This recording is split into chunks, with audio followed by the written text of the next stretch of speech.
কি মা, তুমি ঠাকুর ঘর থেকে শিব ঠাকুর এনেছো কেন? ওই তো বাবা, আজ শিবের সন্ন্যাসীরা আমাদের বাড়িতে আসবে, সেই জন্য শিবটাকে বাইরে এনে ওদের কাছ দিয়ে চান করিয়ে নেব। কিন্তু মা, আমরা তো নিচু জাত, আমাদের বাড়ি কি সন্ন্যাসীরা আসবে? হ্যাঁ বাবা, আমরা নিচু জাত হতে পারি, কিন্তু স্বয়ং শিব ঠাকুর কখনোই কাউকে নিচু ভাবে ভাবেন না। উনি সবাইকে মঙ্গল করেন এবং সবার ভালো চান। কিন্তু মা, সন্ধ্যা তো হয়ে গেল, মনে হয় আমাদের বাড়িতে আসবে না। তাহলে কি আমার বিশ্বাস ভুল?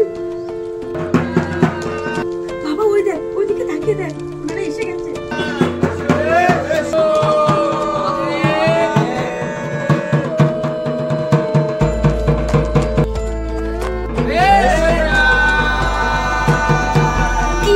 আমি বলেছিলাম না, বাবা শিব ঠাকুর কোনো জাতিকে নিচু করে দেখে না, ওনার কাছে সবাই সমান।